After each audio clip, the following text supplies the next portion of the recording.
Greetings, fellow nerds. Would you like to know which tribe is the best? Which tribe is the worst? Well, today I'm going to present to you my picks for a tier list for the 1v1 scenarios of Polytopia. This is a list that is based on the viability on various maps, and as you can see, most of it is based on starting technology and the terrain of these tribes. That is ultimately going to determine their place. This is a little treat. I've been working on it for a little bit, and I hope you are going to enjoy this one. If you do, make sure to hit the like and subscribe button, as it helps me out. So, let's get right into it. For the first tribe, we are going to take a look at IMO, and IMO is not the greatest. They are solid in the D tier. They have an interesting technology in meditation, and meditation is not the greatest. It doesn't allow you to upgrade your capital, and on most maps it's just not that useful. Maybe for Archipelago or something it allows you to get philosophy, and with philosophy you can of course get a lot of cheap technologies, but that's most of the time out of the picture. That's why they are in D tier. So, let's go with Aquarion. And before the update, they were probably here. But now, they are going to be in C tier. Aquarion has been buffed quite a bit. They have very quick water access due to their start with the amphibian, and although they are not good on dry lands or lakes, on either continents or other water-rich maps, they are great. And they still don't have the greatest terrain, which still puts them in C tier, but at least they are somewhat viable on certain maps now. Let's take a look at Border now, and Border is going in B tier. Why B tier? Border, they still have one of the greatest technologies to start with. Hunting is just one of the best technologies to start with, and it still allows to go for a rush to rider roads or mathematics, depending on the type of combat you want to engage in. But on one of the worst things that have happened to them, lumber huts have been nerfed quite substantially, which makes them a lot less viable. Now, they're still strong, but they're not as good in getting set up with an early naval army, which, yeah, puts them in solid B tier. They're still strong. Simanti. They are in B tier, above Bardor. Why is Simanti so high? But why aren't they in A tier? Simanti is one of the more difficult tribes to get to know, and they still are quite a powerful tribe, right? Their early access to aggro really allows them to smack people around in the early game, but on very water-rich maps, they just straight up suck. On continents, maybe they're playable, but they're just not as good as the other tribes. So this is why they are in B tier. They are very strong, but not strong on all of the maps that are played. So, let's rank Illyrian. Are they F tier? Are they D tier? C tier? A tier? Nope. Let's put them in A tier. Illyrian is difficult. Illyrian, they have an interesting style of play, and usually what's happening is that due to the nerf of the lumber huts, they are not as versatile anymore. So Illyrian, they still have the way of aggroing and way more rapid expansion than any other tribe due to the polytars they can make and use. But their economy is very slow. Sanctuaries are great buildings, but you have to be lucky. And on water-rich maps, they're not the fastest to get onto the water. And they're just overall a bit less versatile than Barter, which, yeah, puts them in low B tier. Now take a look at these little goobers. They should obviously be in C tier, right? Wrong! Let's put them in F tier. Hudrick is one of the worst tribes in the game after the update. And it really shows. They have great terrain, but that's everything. Their starting tech, it's nice and all, maybe on small maps with a lot of opponents. But yeah, Hudrick, they have a lot of animals in their territory and a lot of forests, and making use of these things is great and all, but it doesn't really allow for a quick way into the water or anything. That being said though, they are not the worst tribe. Little spoiler. There's definitely some tribes that are worse at the moment. And we will get into them in a little bit. Let's go for the first A tier. Imperius is overall just the best tribe. They are very versatile. They have quite rapid access to the water. Their starting technology is great. Organization allows to go for shields, which allows you to build a navy quite quickly. And yeah, they're overall very versatile in land-based, but also water-based maps, which makes them overall one of the best tribes, if not the best, for most maps.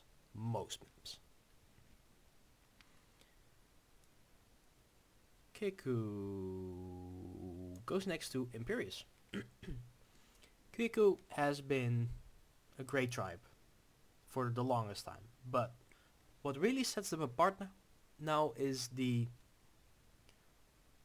just the rapid access to the water.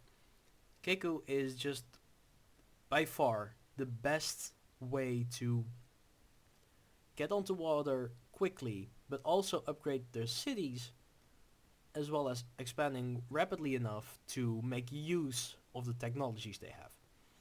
Overall, great tribe and quite versatile. The only thing is, on dry lands, don't play them. That's exactly why Imperius is on the first place and Kiku's on second place. But overall, these two, depending on the map, they are either this way or that way, but I would say Imperius is the best. Luxidor. What can we say about them? Luxidor is interesting. They of course start with the technology of being absolutely stupid and not having starting technology. Their terrain is also kind of whack. Um, it doesn't really allow for any good early game guides because, well, you have to be very versatile with them. And that's exactly what they are. They are probably the most versatile tribe overall, but a jack of all trades is a master of none. And that's exactly what Luxidor is. This is why they're going to be in D tier, just behind IMO. And in the Polychamps Discord, check them out because I got some help with the tribe list for this. We discussed whether or not IMO is better or Luxidor, and we came to the conclusion that they basically have the same terrain struggles, but due to the technology that IMO has, that allows them to at least get the monument, which gives them a little bit of the edge. As well as getting philosophy is very versatile in a lot of different maps. Overall, these two are very close, and yeah, if you don't know what tribe to pick for various situations, Luxidor is overall one of the best options. Of course, if you don't know what the map types for everything is, but because they're just that versatile, but they're not good at anything, so that's why they're in D tier. Let's go on to Umaji. And Umaji and Aquarion are very similar. Let's put them like this. But Umaji is just a little bit better. Their way of expanding on the land very quickly is what puts them a bit above Aquarion. They are overall a bit stronger than the other tribes below it because, well, they have the most rapid expansion of any tribe here. Maybe, well, looking at Simanti, they could, but overall, this is the most rapid expanding tribe you're going to see. And they have riders, of course, which allows them to go with hit and run tactics early on, but their terrain is just terrible, same as Aquarion, which just doesn't allow for that great of expansion and economy. Then Polaris. Where to put Polaris? Are they A tier? Are they B tier? No, let's put them at bottom of C. I know I said that Polaris is one of the best tribes in the game at the moment, and looking at 2v2 and 3v3s, they are just so easy to dominate with, and they're so incredibly strong. But for 1v1s, they are alright, okay? They're decent, and on particular map types they absolutely shine. Archipelago and Waterworld, they are great. They're just the best. But yeah, on other types, you just can't play them. They're just absolutely garbage. So that's why they're in C tier. Quetzali. Are they F tier? Nope. Let's put them just behind Luxidor. Quetzali has been one of the worst tribes in the game.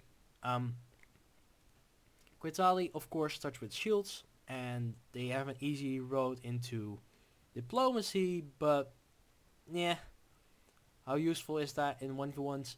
Not at all. Their terrain is decent, but overall, it's just not as good as the terrain that IMO or Luxidor has, as well as the disadvantage of not having a turn 0 upgraded capital, or going for the monument early game. This puts them firmly in the last place of D tier, just above the F tier tribes. Vanguard. Vanguard goes dead last. I despise Vanguard. Vanguard are a meme. That should stay like that. Vanguard. The swordsman tech is absolutely horrendous on anything other than small maps with a lot of opponents. Even worse, they got nerfed in the last update. So why are people playing them? They are just so incredibly bad that I want to move on immediately. Xingxi goes right next to Vanguard. Why, you might ask? And then I say, how useful is climbing when compared to the other techs? It doesn't allow you to upgrade turn 0. It doesn't allow you to move on water tiles. And it doesn't give you a way into the greatest technologies for economy or expansion, which just leaves them in this place here. Overall, terrible tribe. Fun to play, but not too great.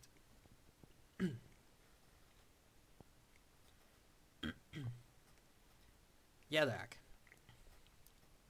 Yadak goes in D tier, just above Aimo and Luxidor. Yadak has been nerfed very substantially by the roads nerf. And this basically means that the roads are way too expansive. And they are still funky, they're still cool, they have rapid expansion still, but they're just not viable anymore for competitive play. They can pull some funky moves early game, but other than that, they're not the greatest. And the last tribe, let's put them over here. And Sabasi is good. They are a great tribe overall, and they have one of the better technologies to start. They are a turn 0 tribe, which puts them firmly above anything that isn't. And they're just overall a solid tribe. They are very economy based, and they can go with brighter roads, or they can go onto the water, especially when they need to. They don't need to research many other technologies because, well, farming can upgrade basically every city that they get, which puts them quite high in the ranking for this update. And I think that's often overlooked, is that buying technologies, that just costs a lot of stars. And Sabasi doesn't need to do too much of that. So that's why they are in solid B tier. Alright, that's it for today. Thank you to the Poly Champions Discord for helping me out with this tier list. I hope you all enjoyed. Make sure to comment, let me know what you think about this. And I hope to see you in the next one. Goodbye!